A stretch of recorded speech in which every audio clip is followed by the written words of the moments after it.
I never pursued a big following on it, but over the years I accumulated nearly 1,000 followers, and I follow twice as many accounts.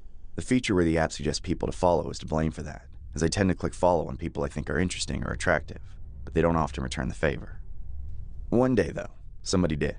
They popped up and the profile picture was of a fairly cute girl, so I went through her profile. The post went back pretty far. She had the same number of followers as me and was very pretty, but was also quite modest about it. The kind of balance that screams girlfriend material to me, so of course I followed her. The only odd thing on her profile that suggested anything was amiss was that there was an unusually large gap between her last few posts, and the last post was a little different than the rest. She always showed her face, but the last post was from a week earlier, and it was just a picture of the front of a coffee shop with the caption, "Back from the breakup, I guess I'll be spending all my time here again." However, I instantly recognized the coffee shop, because it was in my city just 3 miles from my house. It was a cool hangout spot I'd been to a few times, but I never really fit in with the crowd. Of course, if this girl was posted up there, I was totally cool with trying my luck again. Just as I started fantasizing like a hopeless romantic, thinking about going to hang out there over and over to eventually run into her, she followed me back. Then I got a message from her. My heart burned with excitement as I read it and replied. Things were normal for a while as we texted back and forth, just getting to know general things about each other. Then she dropped a bombshell on me. She confessed that after her breakup with her last boyfriend, she got screwed over in pretty much every way.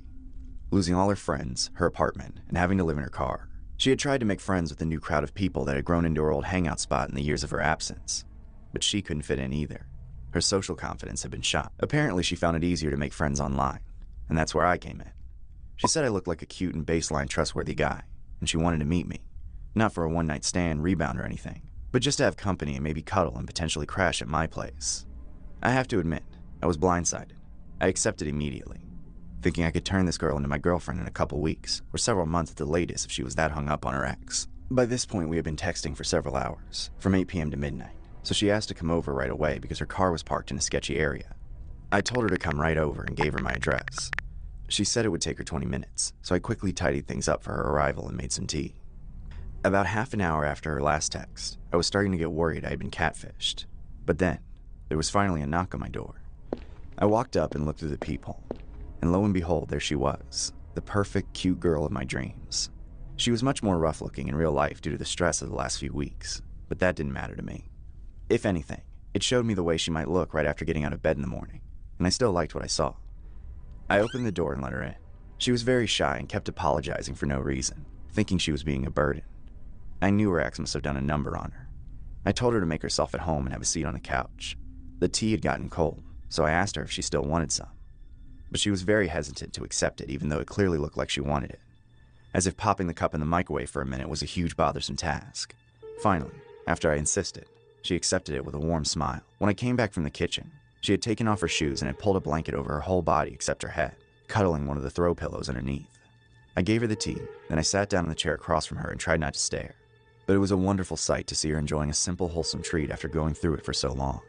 We talked as she sipped it down, and by the time she was finished, she was slurring her words and falling into the embrace of the couch. Before she knew it, she was in the deepest sleep of her life. She woke up in my basement cellar, her hands and feet tied together and chained to the wall. It wasn't until 8 in the morning that I finally heard her faint screaming for help, but no help will ever come for her. She was the perfect captive, physically attractive but also weak, emotionally vulnerable, naive, and suggestible. Nobody cares about her, so I don't think she's even been reported missing yet. I do what I please with her, putting her through degrading conditions for days at a time, then giving her small but meaningful moments of reprieve. She gets little treats to keep her spirits right at the level I want them to be. For the moment, she's complacent, but if that were to ever change, I could break her easily. I know it's the stupidest thing I could do right now, but I have this insatiable urge to brag about my achievement. I found the deepest corner of the internet and covered my tracks getting there, and I've posted this knowing by the time it seeps out onto the surface web, nobody will be able to trace it back to me.